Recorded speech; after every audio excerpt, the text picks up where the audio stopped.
This podcast is made possible through donations from listeners like you and our partners at Tallman Equipment. Tallman prides itself in having more lineman tools in stock than anyone else. And now, when you're shopping online at tallmanequipment.com, look for the truck logo that says in stock and ready for shipping on 100 of items on their website. That logo means that item is in stock and ready to ship the same day in most cases. When it comes to getting the tools and equipment linemen need, trust Tallman. Line 11 Clothing Company, making apparel for our first responders with a positive message to patriots that you can be proud of. A proceed of the cost goes to helping our foundation ignite the fire for father engagement. Give them a follow at Line 11 Clothing Company on Instagram. And last but not least, Monzingo Knives. Each knife is created with craftsmanship that only a tradesman could provide. Find them on Instagram at Monzingo Knives and get your American-made Monzingo knife today.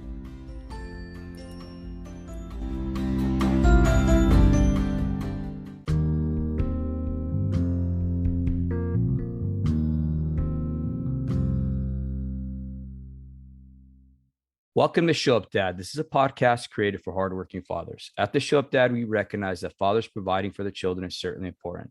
But when men truly understand their unique role and gain the knowledge and skills to be great fathers, they can transform and impact future generations. Today's guest is Phil Johnson. For the past 21 years, he's been an executive coach assisting organizations to bet on themselves by developing their emotional intelligence. Hard times create hard men. Phil went through hard times, which helped him develop the emotional intelligence he needed to succeed in today's life. Welcome to our show, Phil. Thanks, David. It's a pleasure to be on your show. Absolutely, man. Thank you for coming on here on our 4th of July. Congratulations. Yeah. So as always, I want you to just kind of open up about your struggle and your why. If you can share with our audience, that'd be great. Sure.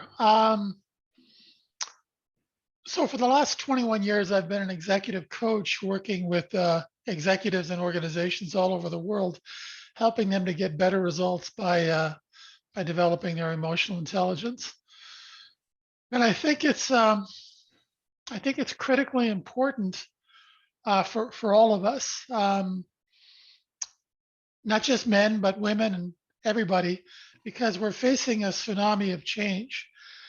And we've got a 500 million year old brain that doesn't like change. Some scientists estimate that in this century, we could experience the equivalent of 20,000 years worth of change or 200 centuries worth of change. And we have significant both biological and sociological resistance to change. And let me just give you one example of the biological resistance we have to change. Whenever we take an action that moves us outside of our comfort zone, there's a part of our old lizard brain called the amygdala that doesn't want us to leave the safety of our cave. And if we do, it secretes a hormone into our bloodstream called cortisol, and that causes the executive center of our brain, our prefrontal cortex, to shut off, and we go into what psychologists refer to as an amygdala hijack. We go into fight, flight, or freeze mode. And when that happens in conflict situations, often people die. And when it happens in business or personal situations, relationships die. We burn trust. So that if you think of as an analogy, if you think of your amygdala as a very frightened 4-year-old child, the development of our emotional intelligence acts like a big brother or a big sister to quiet the amygdala response down and better enable us to feel the fear and anxiety that change and innovation creates in us and move through it towards what it is we're trying to achieve, as opposed to allowing that fear and anxiety to keep us stuck in our comfort zones. So it's a big challenge. It's a big challenge for us. And we're seeing more and more evidence of our inability to embrace change and our lack of emotional intelligence every day. It shows up in increasing levels of drama, chaos, and conflict. And as your previous guests have alluded to from time to time, it can often cause us to say and do things in the moment that we later regret. So quite frankly, I think we're at a tipping point as a species on the planet. There isn't a single other species that wouldn't be better off if we didn't exist. Uh, we have a big challenge ahead of us that we're completely unprepared for. Our educational system has failed us, and our employment system has failed to help us to develop the emotional intelligence that's critically important for us in the tsunami of change we're facing. Mm. So that's why I do what I do. I left corporate America over 20 years ago. I spent 20 years in the semiconductor industry, left that industry as a corporate executive to help to try and change the herd and moving it in a better direction. Does that help? Yeah, perfect, perfect. I wanted to ask you, Phil, like, so you went through your struggle and your why, right? So how did you come to the realization of achieving mass success and yet feeling unfulfilled to where you dove into this next step in your life? Great question. Thanks for asking it. I was born with dyslexia, Mhm. and I'm 68. Back when I was born, there was no such thing as dyslexia, ADD, or ADHD. I was just labeled a slow learner. I failed grade 3 and I failed grade 5, and a lot of the guys I hung out with, some of them went to prison. It was kind of a tough crowd. Um, and but my being born with dyslexia, because my brain doesn't work the way most people's brains work, it forced me to do a lot of what I now refer to as emotional labor. Mhm. Um, and that helped to give me insights into not only who I am, but it helped me to better understand other people, and it helped me to position myself for what I've been doing for the last 21 years in helping individuals and organizations develop their emotional intelligence. Mhm. Can you elaborate on emotional labor? Sure. I never heard that before. Yeah. It was actually a term that was coined back in the early 1980s, but I don't remember who actually came up with it. But very simply, it's the work that happens when we leave our comfort zone. See, whenever we leave our comfort zone, that triggers anxiety. It triggers fear. It triggers that release of cortisol into our bloodstream. And so, the emotional labor is the work we do in moving through that fear towards the vision of our desired results, what it is we're trying to achieve. Um, so you have to develop an emotional connection to a desired result that's stronger than the fear that gets generated as you leave your comfort zone in pursuit of that desired result.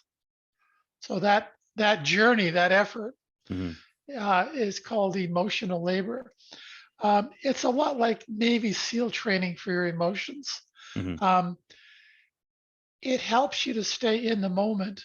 The development of your emotional intelligence, the emotional labor that develops emotional intelligence, helps you to stay in the moment and move through your fear, as opposed to allowing that fear to keep you stuck in your comfort zone. So you're more conscious of the fear, and you're not letting that fear stop you Mm. from moving towards what it is you're trying to achieve. That's what I refer to as emotional labor. Um, think of it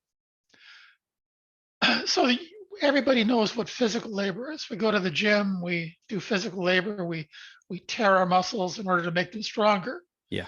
We know what intellectual labor is. Emotional labor is the labor that's required to develop and strengthen our emotional intelligence. It's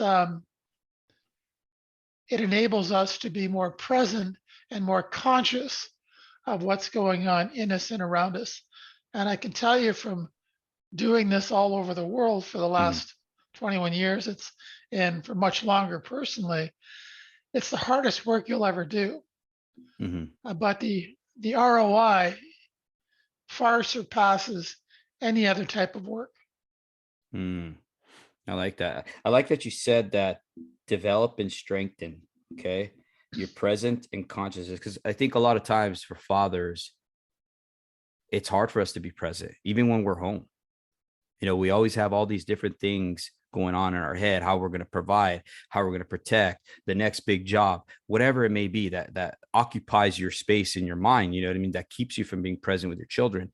I heard it once said that the curse of fatherhood is distance. And that's not just distance like being on the road, it's distance, like emotional distance.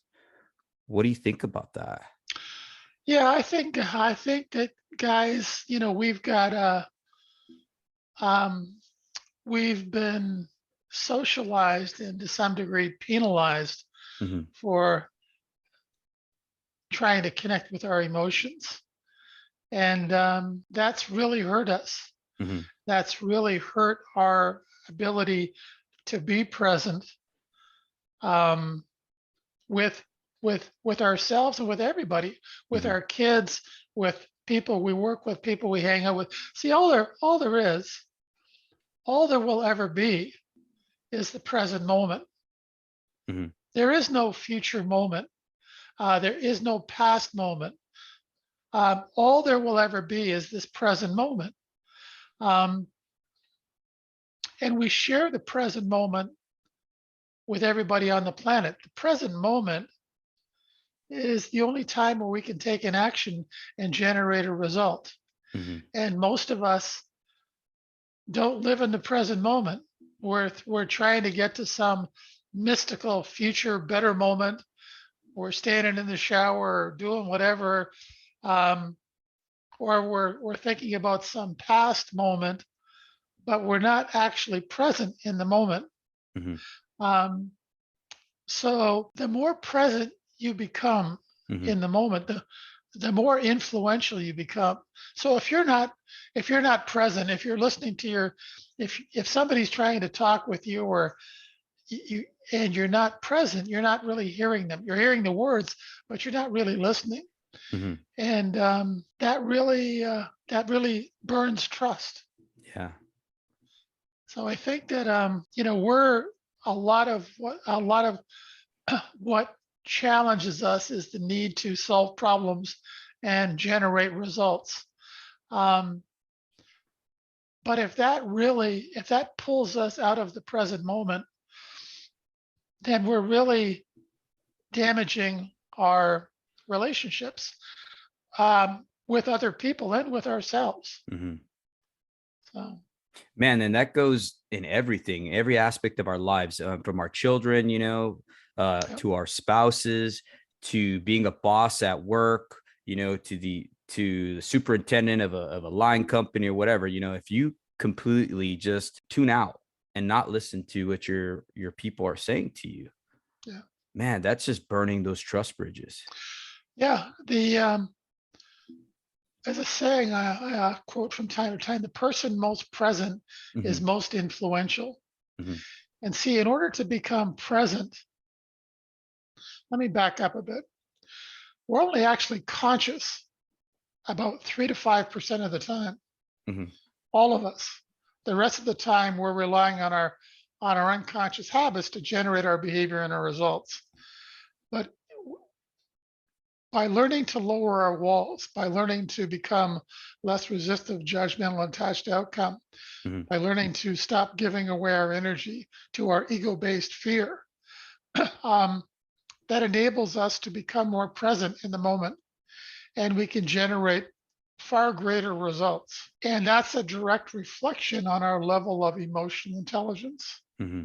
We've never been taught the value and importance of the development of our emotional intelligence. We've never been taught how to develop it. And it's a critical part of our development that's missing. Let me give you an example. Let's think of think of intellectual labor, our ability to do intellectual labor, as somebody giving you $10,000 a day for 31 days.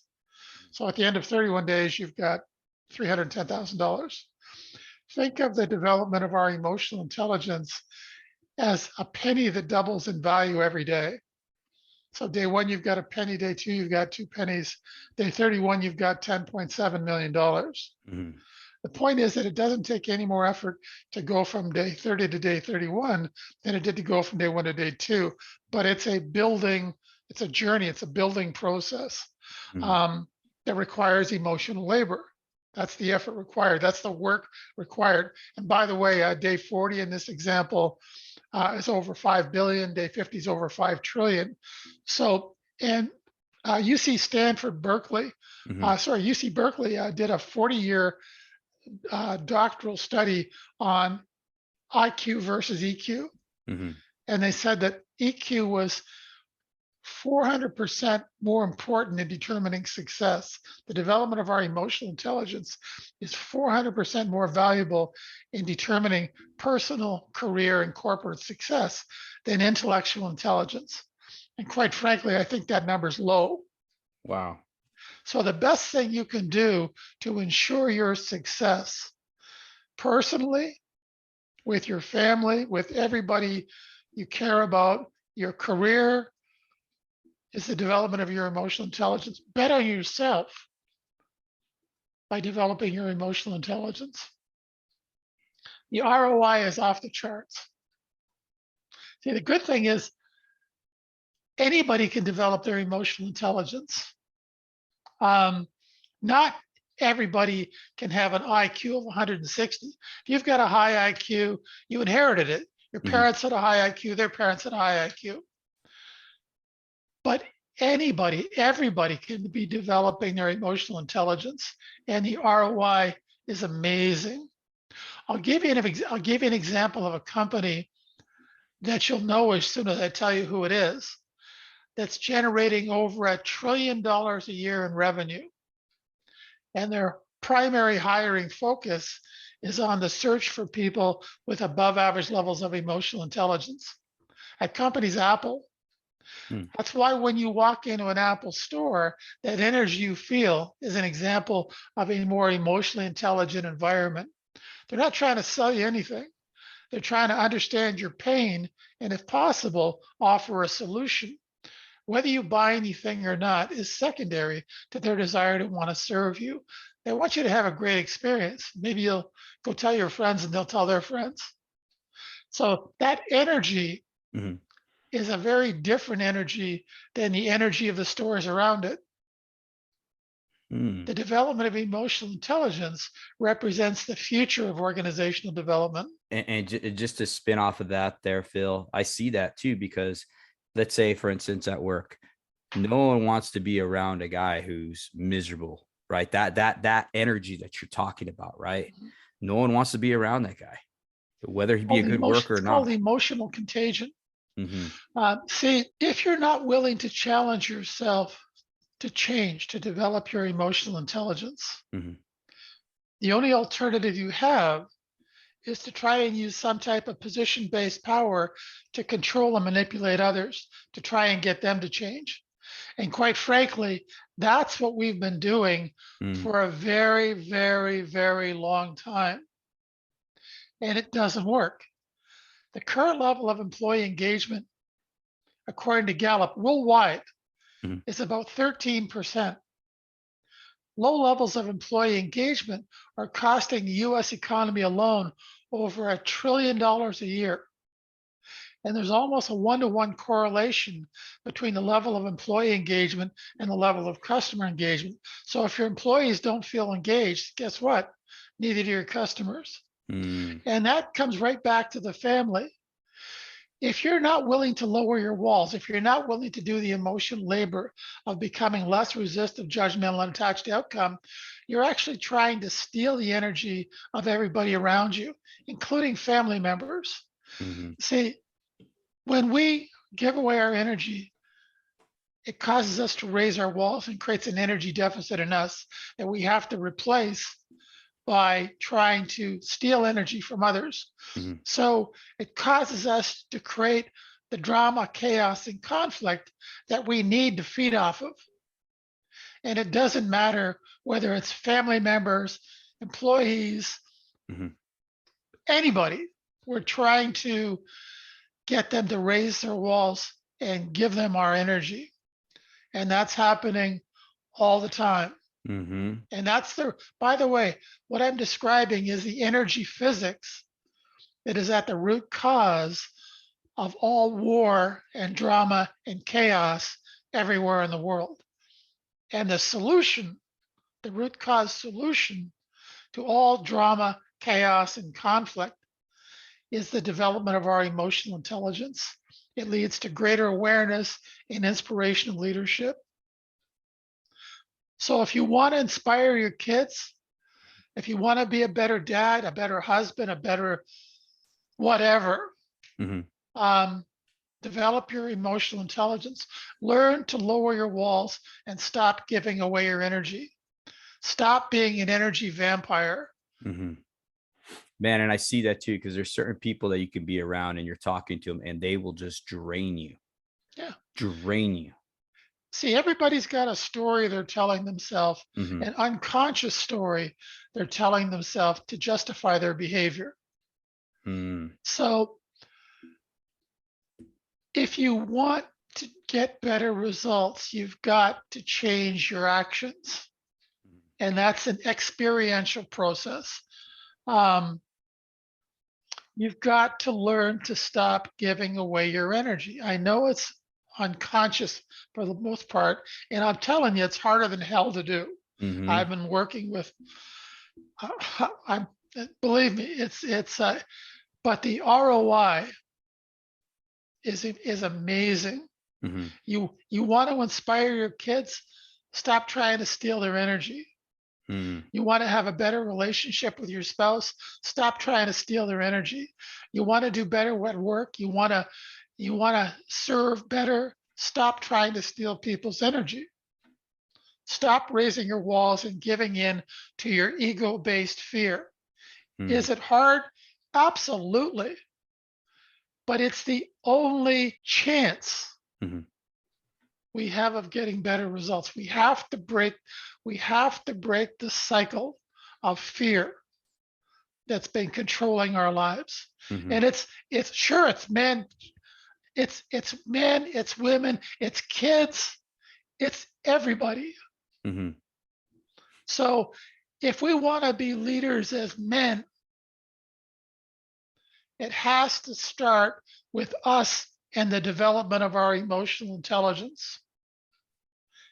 If we want a seat at the table as a leader Mm-hmm. in our family life, in our careers, it has to start with us in the development of our emotional intelligence.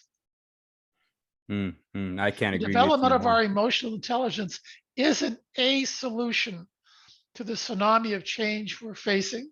It is the only solution to the tsunami of change we're facing. And the longer it takes us to start down this path, the Mm-hmm. more drama, chaos, and conflict we're going to see everywhere.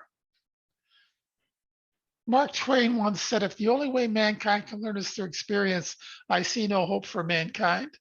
What he meant is that if the only way we can learn to not put our hand on the stove is by putting our hand on the stove, that assumes we're going to be around to learn from it.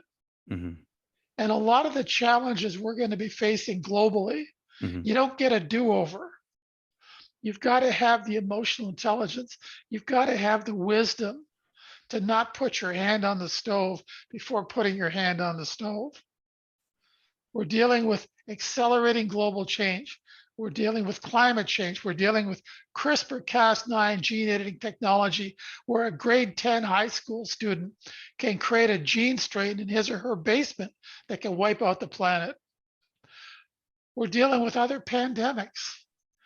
We have to be working on the development of our emotional intelligence. Mm-hmm. It's the solution. Man, I find that interesting. You said about that gene strain, about that kid. Can you elaborate a little bit more about that for those of us who Sure. never heard about that? Oh Phil? yeah, you can Google it. Mm-hmm. It's called CRISPR-Cas9 gene editing, and it was developed. I can't remember who the researchers were. I think they got what's I can't think of the term. Mm-hmm. Um, they won what's the global prize you win for achievement in science? Whatever it is. Yeah, yeah. Um, they develop it's the ability to cut and paste gene strains. So Hmm. you can move around uh, gene genes within our DNA. We can create people, taller people, shorter people, um, more intellectually intelligent people, stronger people. Um, it's literally like cutting and pasting in a Word document. Hmm.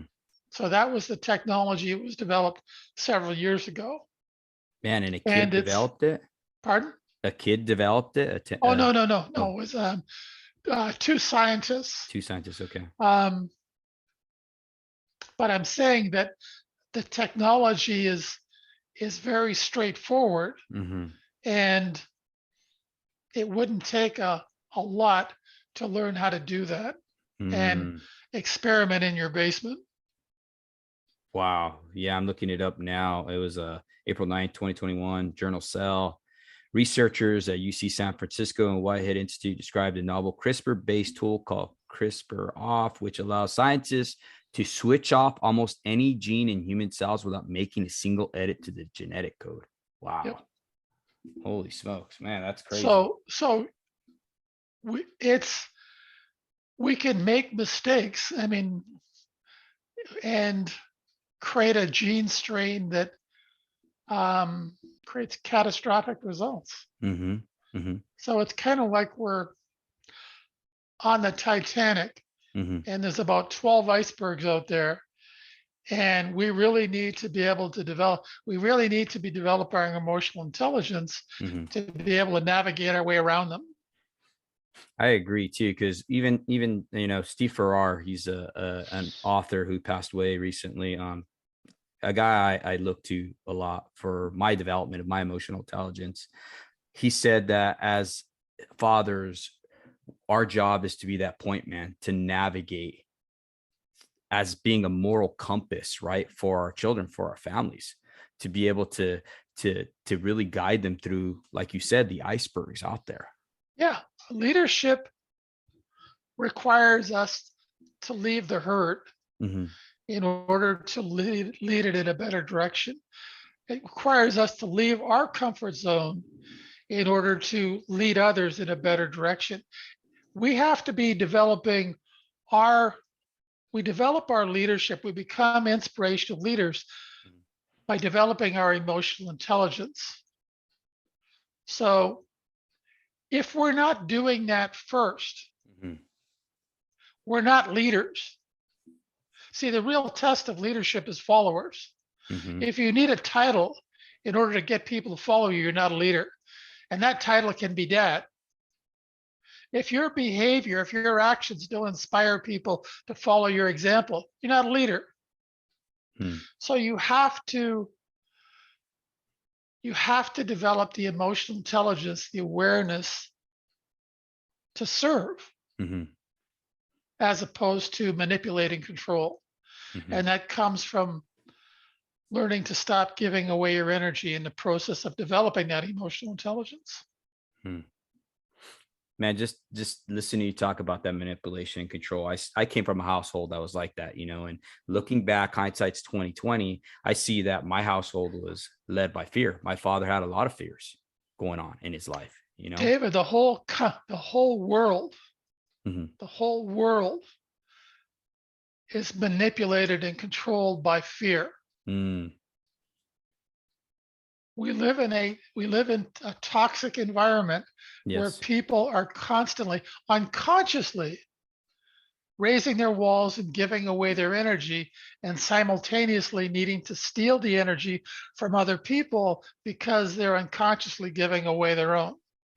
We saw that with the toilet paper shortage. Fear, propaganda, people started buying all kinds of toilet paper, taking it out of fear. I mean, You see it everywhere. You see it in every kind of social media interaction.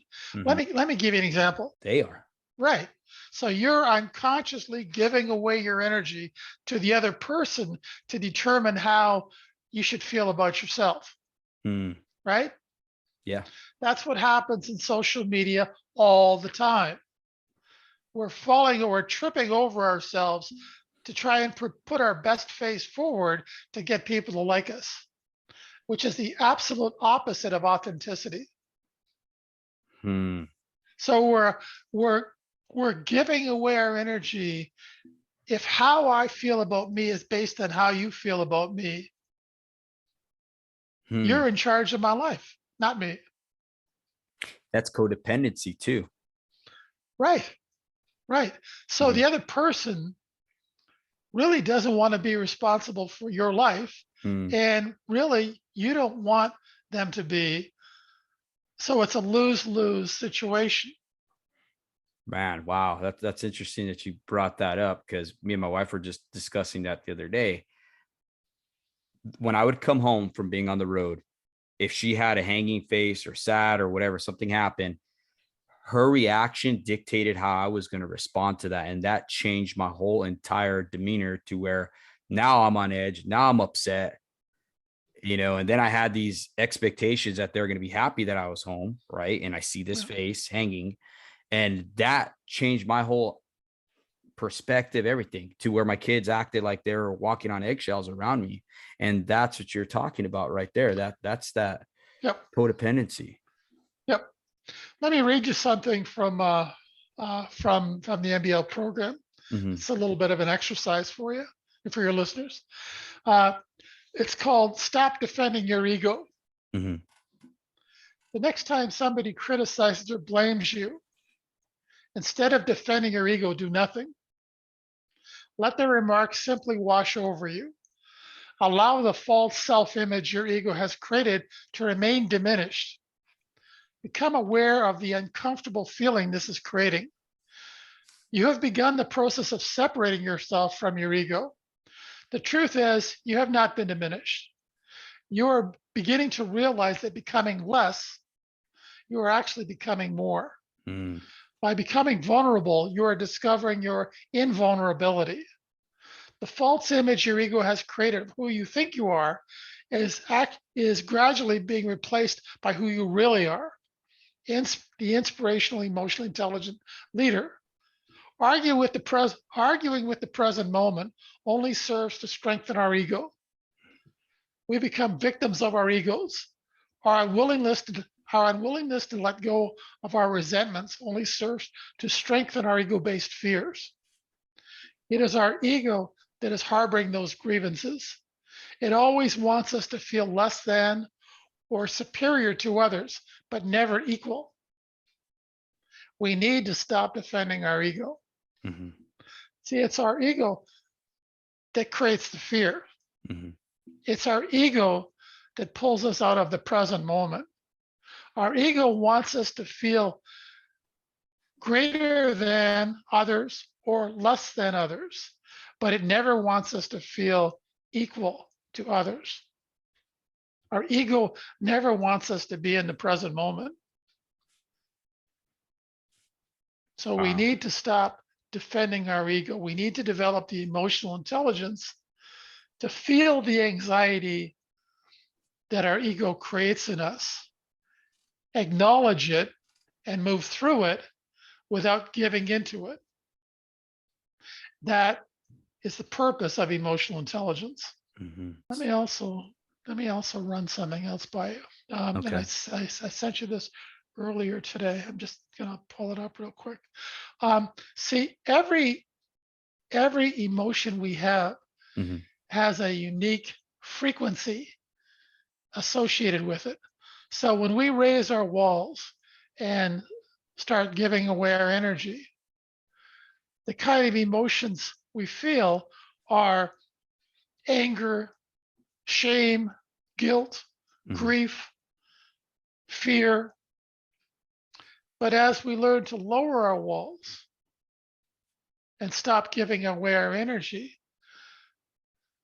we start to feel higher vibrational frequencies of acceptance, joy, peace, love, courage. and enlightenment ultimately. So when we're unconsciously giving away our energy, when we're unconsciously raising our walls, we're going to feel those lower vibrational emotions. But when we stop giving away our energy, when we lower our walls, that's when the higher vibrational emotions begin to come to the surface. That's how we become inspirational leaders to everybody, not just our kids, not just our spouse, not just our family, not just everybody. Everybody benefits when we do the emotional labor of learning to lower our walls and stop giving away our energy. Conversely, everybody is worse off when we don't do that, when we raise our walls, when we give away our energy, when we start to steal the energy of other people. And see, all of this is happening unconsciously. We're doing this, we're all doing it to greater or lesser degrees unconsciously. But that can no longer be our excuse. We have to raise our level of consciousness so that we can change our trajectory and become the inspirational, emotionally intelligent leaders we need. Bill, why do you think people steer away from this consciousness? Is it because of the pain, or what is it? Just ego, or No, the whole purpose of our, okay, I'm gonna get a little deep here for a second. Yeah, please. The whole purpose for our existence in this physical form is to take the challenges we face as opportunities to become more conscious. See, most of us, though, aren't willing to do that. So the challenges we face cause us to become less and less conscious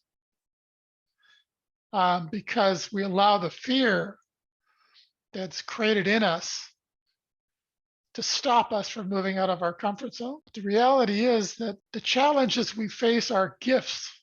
They're the opportunity to do the emotional labor that raising our level of consciousness requires.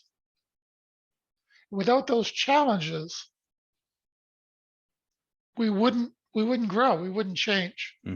Let me read you another story that kind of highlights this. Can I do that? Yeah, please. I call it the butterfly story. Let me just pull it up here. One day, a small opening appeared in a cocoon. A man sat watching the young butterfly for several hours as it struggled to force its body through that little hole.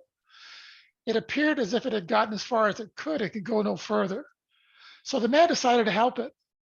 He took a pair of scissors and opened the cocoon. The butterfly was then able to emerge with little effort, but had a withered body and shriveled wings. The man expected the wings to open and expand, allowing the butterfly to fly away. But the butterfly spent the rest of its life crawling around with a withered body and shriveled wings, never able to fly.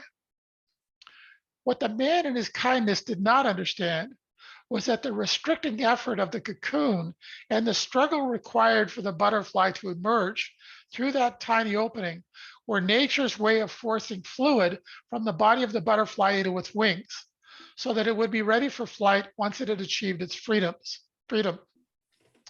Sometimes our struggles are exactly what we need in our life. If we were allowed to go through life without any obstacles, it would cripple us. Our struggles and the emotional labor they require are essential for the development of our emotional intelligence, inspirational leadership, and awakened consciousness. So our challenges are really the opportunities for growth, depending on how we face them. And most people actually run away from their challenges. They run away from their ego-based fear. And our unwillingness to do the emotional labor that this requires creates the toxicity in our lives, creates the toxicity in our families, in our businesses, in our careers. So Man, I want to read you a quote that kind of went along with what you read there. It's by Sure. C.S. Lewis, and it comes out of his book, The Problem of Pain. He says that kindness consents very readily to the removal of its object. We all have met people whose kindness to animals is constantly leading them to kill animals, lest they should suffer. Kindness, merely as such, cares not whether its object becomes good or bad, providing only that it escapes Yeah. suffering. Yeah. When you think about parents, okay, Mm-hmm. and often we try and shield our kids from pain. Mm-hmm. We shield our kids from the emotional labor that's essential for their development, and we end up creating emotional cripples. Mm-hmm. That's We're not doing them a favor. No. So we really need to demonstrate how we deal with challenges in our life. We need to be that inspirational role model for everybody, Mm-hmm. not just our kids, for everybody. Everybody needs authentic, emotionally intelligent role models in their life to point out the direction, to point out the journey. Yeah, we got to allow it to strengthen us and harden us and sharpen that character. You know what I mean? To where we kind of become like tempered steel. You know what I No, mean? no, it doesn't harden us. Mm, It gets us to lower our walls mm, and relax into the present moment. When we're trying to be hard, mm-hmm, that's when we're most vulnerable. That's when we're giving away our energy to our ego-based fear. mm-hmm. The key to stop doing that is to lower our walls, Mm-hmm. is to demonstrate that vulnerability, which really isn't vulnerability at all. It's We need to distance ourselves from our egos. Mm-hmm. See, our egos are never going to be satisfied. No matter how big a house you've got, no matter how much money you have, no matter how many three-pointers you can make if you're playing basketball, it's never going to be enough. Your Mm-hmm. ego is never going to be satisfied. It's like it's a part of our development. It's a part of our evolution that's no longer needed. It's like our appendix. It's no longer needed. So by developing our emotional intelligence, we're actually able to distance ourselves from our ego-based fear, and we become the observer of our ego. Mm-hmm. See, when somebody cuts you off in traffic, a complete stranger, your ego takes it personally. Mm-hmm. That's the way it's always going to react. Yeah. That's never going to change. But it's not who we are. We're not our egos. Mm-hmm. The reality is we are the observer of our egos. And Yeah. how we get in touch with that part of us that's the observer of our egos is we need to learn to lower our walls and stop giving away our energy. And And that's what I teach people how to do in the Master of Business Leadership program. mm-hmm. And it's so true. I mean, even when you're just talking about the road rage incident, right? I remember there was a road rage incident over in New Mexico. Guy cut off this other man on the freeway. Father had a big ego. Just for that split second, he let that ego get the best of him, rule him. Next thing you know, he's driving fast, chasing after this punk kid in this car because he cut him off. What does the kid do? He turns around and opens fire on the freeway into his car. Now, the father stopped, right? Only to come out of his rage because of the crying in the back. His daughter was shot and killed, all because of that split moment of him not taming that ego, giving into it. It's called an amygdala hijack. Uh-huh. So here's the thing. In order for somebody to keep their walls up, Mm-hmm. in order for a person to feed their ego, they have to get you to raise your walls. Mm-hmm. If you don't raise your walls, they have to lower theirs. That's leadership. So think of it, the old days, USSR, launching ICBMs. So one side launches, The other side says, screw you, and they launch too. Mm-hmm. And it escalates. Mutually assured destruction. The only way that stops is if one side doesn't launch. Mm-hmm. So if when somebody raises their walls and tries to get you to raise your walls, if you have the emotional intelligence to not take the bait, to keep your walls down, they have to lower theirs. It's Mm-hmm. physics. It's energy physics. And that's how you become an inspirational leader. Because if somebody's actions causes you to raise your walls, Mm-hmm. who's running your life? You or them? They are. Yeah. Everybody else in the world is running your life. Mm. You're unconsciously giving away your energy to anybody and everybody to run your life. Mm. Leadership requires agency, and that comes from learning to lower your walls and stop giving away your damn energy. It's physics. It works 100% of the time. And it's so true too, because like even with my daughter, she could say something to me that will get me to be moved. And then I gotta think about it and be like, all right, man, I can't be moved in this situation. She's trying to get me to be upset, right? She's pushing buttons. But you're right. When I don't give into that ego, it just de-escalates everything. And then what does she really have? She's not David, controlling me. we've taught everybody in our life Mm-hmm. how to steal our energy. We've trained everybody in our life what they need to do to get us to raise our walls and give away our energy. And by the way, they've taught us how to steal their energy. And family is the hardest. Mm-hmm. Family is the hardest. All of that is going on unconsciously. Mm-hmm. So you have to become more conscious of how you're giving away your energy, Mm-hmm. and you have to develop better habits to stop doing that. And see, when you stop giving away your energy, they have to lower their walls as well. So you want to help your kids to heal. Mm-hmm. You want to help your kids to have a better life, to become more inspirational leaders. Stop giving them your energy. Crazy that you say that, because it's so true. I'm just like when you're speaking, I'm just looking back, I'm hearing you, I'm listening to you, and I'm just having all these different situations that pop up in my head of what I could have done in these certain situations. And I always look back to it and I think to myself, man, the only person you can control is yourself. You can't Yeah. control anybody else. All you can Yep. do is control how you respond to people, and Yep. that's not giving away your energy. Yep. Between stimulus and response, there's a space, and in that space is where you get to choose your response.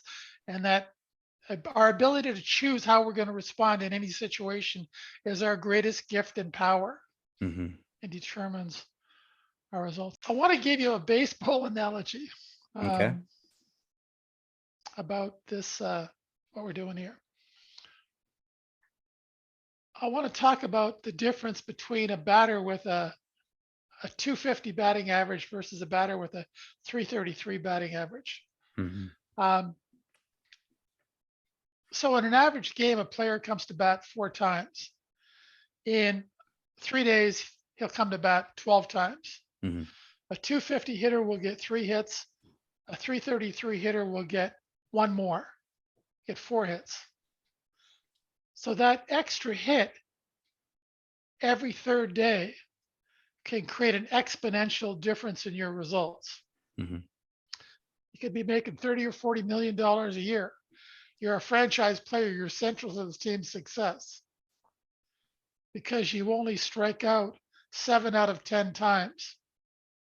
And the key is that for 11 of those 12 at bats, you don't know who the 250 hitter is and you don't know who the 333 hitter is. But on that 12th at bat, the 333 hitter does something that separates himself from the 250 hitter. So that little extra effort every once in a while, learning how to lower our walls and stop giving away our energy every once in a while can create an exponential difference in your results with your family members, with the people you work with the guy on the bus, everybody. Mhm. It's physics. Man, that definitely just hits home because I mean, you're right. So many people we come in contact to. I could see how we could actually really cause a big change because we didn't get to where we are right now in the world overnight. And we've discussed that before. So if we're able to be consistent with that little extra effort with everyone we meet, man, that can cause that ripple effect. You want to talk about leadership? You want to Mhm. talk about guys leading? We killed more people in the 20th century than Mhm. all of recorded human history. And we're not doing too well this century. Mhm. We have kids in grade school that are committing suicide because they don't want to be in the world that they're growing up in. Mhm. They don't even have a vote. And they're saying, I'm out of here. This is this is crazy. We have to begin to change our trajectory as a species Mhm. on how we deal with fear, how we deal with our ego based fear. And that requires the development of our emotional intelligence. You want to be a leader, you want to stand out, you want to ensure the rest of your life is the best of life, you want to be a great parent to your kids, develop your emotional intelligence. So listeners, if you're hearing that, we need to start taking that little extra effort every once in a while, man, to do what we need to do to develop that emotional intelligence. You've heard it from Mr. Phil Johnson here. Phil, thank you for coming on our podcast and just being able to share with our audience everything you know, all the wisdom that you dropped on us. I mean, I took a ton of notes here because I know this is something that is needed. Everybody's looking into leadership right now. You know, we got Jocko Willink and different people out there who have a voice who are trying to develop leaders in the world right now. And I think one of the next big keys is, like you said, is that emotional intelligence. So thank you for coming on, Phil. And can you share with the audience how they can get a hold of you if you don't mind? Um, yeah, you can put my calendar link in your show notes if you want. I'd be happy to talk with anybody that's interested in having a Okay. conversation. Absolutely. Perfect. Well, thank you once again for coming on here, Phil. This time went by quick. I appreciate you and all that you do. And we'll be talking at you soon. Thank you. Thanks, David, and thanks for the work you're doing as well.